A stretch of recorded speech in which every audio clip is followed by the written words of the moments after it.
Good morning dear. द्वितीय semester के पिछले क्लास में हम लोगों ने त्रिभुज के ऊपर चर्चा की थी। त्रिभुज में हमने बात की थी कि कितने शीर्ष होते हैं, उसकी भुजाएं और उनके कोणों के बारे में बात किया था। साथ ही साथ भुजा के आधार पर त्रिभुज के कितने प्रकार होते हैं, साथ ही साथ कोण के आधार पर त्रिभुज के कितने प्रकार होते हैं, इस पर भी हम लोगों ने बात की थी। साथ ही हम लोगों ने देखा था कि त्रिभुज की माध्यिका किसे कहते हैं और केंद्रक क्या होता है। साथ ही साथ जो त्रिभुज का केंद्रक यानी कि सेंट्रॉइड त्रिभुज के माध्यिका को 2:1 के अनुपात में विभाजित करती है। अब हम बात करेंगे लंब केंद्र की। त्रिभुज के शीर्ष से सामने की भुजा पर डाले गए लंब को शीर्ष लंब कहते हैं। त्रिभुज के तीनों शीर्षों से 3 शीर्ष लंब खींचे जाते हैं। तो त्रिभुज के तीनों शीर्षों से शीर्ष लंब जिस बिंदु पर मिलते हैं वह बिंदु त्रिभुज का लंब केंद्र कहलाता है। अगर हम न्यून कोण त्रिभुज की बात करें तो न्यून कोण त्रिभुज में लंब केंद्र त्रिभुज के अंदर स्थित होता है। समकोण त्रिभुज में लंब केंद्र उस शीर्ष पर स्थित होता है जो समकोण होता है।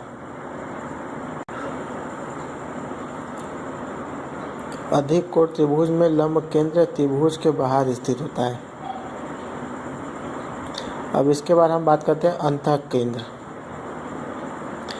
त्रिभुज के तीनों कोणों के समद्विभाजक जिस बिंदु पर मिलते हैं वह त्रिभुज का अंतः केंद्र कहलाता है।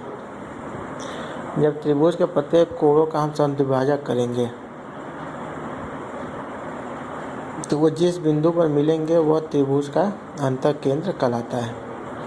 अब हम बात करेंगे सर्वांग समता की, कॉन्ग्रुएंसी की।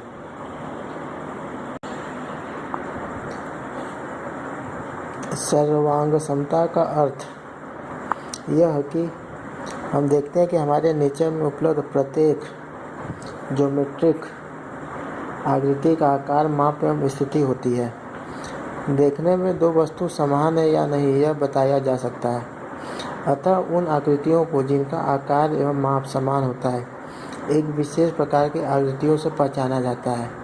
उन्हें सर्वांगसम आकृति कहते हैं। दो आकृतियों के सर्वांगसम होने के संबंध अगर सर्वांग समता की हम बात करें तो उसमें हम कभी भी एक आकृति की बात नहीं करते हैं। जब भी बात करते हैं 2 या 2 से अधिक आकृतियों की, क्योंकि इसमें एक तरह का हम तुलना करते हैं कि उन दोनों आकृतियों में क्या समानता है। जब 2 आकृतियां सर्वांगसम होती हैं तो इससे तात्पर्य है कि वे आकार एवं माप में बराबर होती हैं, परंतु उनकी स्थिति पृथक पृथक है। इनमें से एक आकृति को दूसरे पर रखने पर वह उसे पूर्ण रूप से ढक लेती है।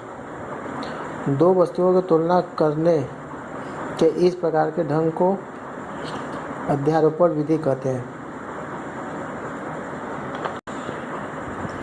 2 आकृतियां तभी सर्वांगसम कहलाती हैं जब एक आकृति दूसरे आकृति के ऊपर रखे जाने पर उसे पूर्णतः ढक लेती है। जैसे कि हम अपने एक हथेली पर दूसरे हथेली को रखें तो वह एक दूसरे को पूर्णतः ढक लेती है।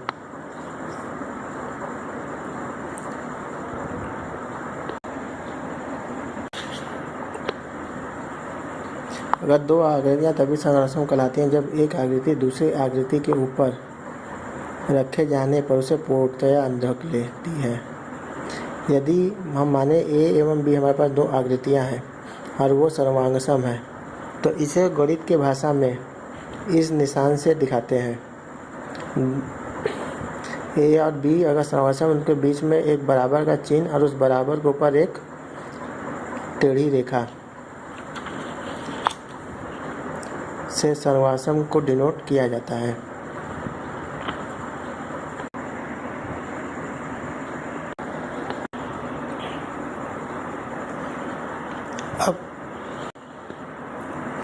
अब हम त्रिभुज में सर्वांग समता की बात करते हैं।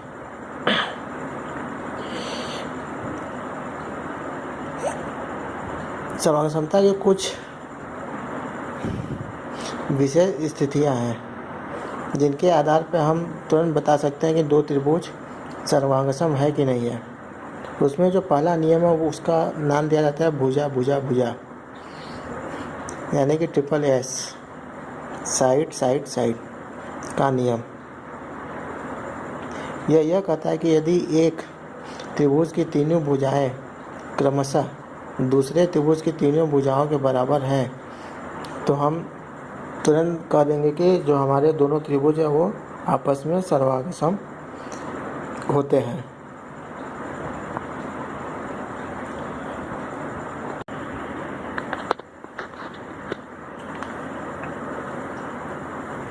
इसी प्रकार दूसरा जो नियम है वो है भुजा कोण भुजा, यस ए यस का नियम। यदि एक त्रिभुज की दो भुजाएं और उन दोनों ही भुजाओं के द्वारा जो कोण बनता है उस त्रिभुज में, और दूसरे त्रिभुज की संगत भुजा और उनके बीच के कोण यदि बराबर हैं तो हम दोनों त्रिभुज को बोलेंगे कि आपस में सर्वांगसम होते हैं। यानी कि किसी एक त्रिभुज के दो भुजा और उनसे बनी हुई उस त्रिभुज का जो कोण होगा वो उसी तरह क्रमशः दूसरे त्रिभुज के दो भुजाएं और उनके बीच के कोण अगर आपस में बराबर होते हैं तो हम दोनों त्रिभुज को बोलेंगे आपस में सर्वांगसम है। इसी तरह जो सर्वांगसम का तीसरा नियम है उसे बोला जाता है कोण भुजा कोण, ए एस ए।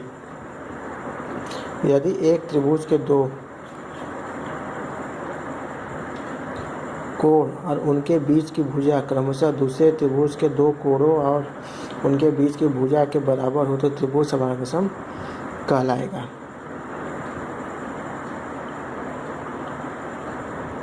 इस प्रकार इन नियमों का हम उपयोग करके आसानी से बता सकते हैं कि दो त्रिभुज आपस में सर्वांगसम है या नहीं। आगे क्लास में हम लोग कुछ अभ्यास प्रश्नों की सहायता से सर्वांगसम के नियम को देखेंगे और साथ ही साथ त्रिभुजों में समरूपता के ऊपर चर्चा करेंगे।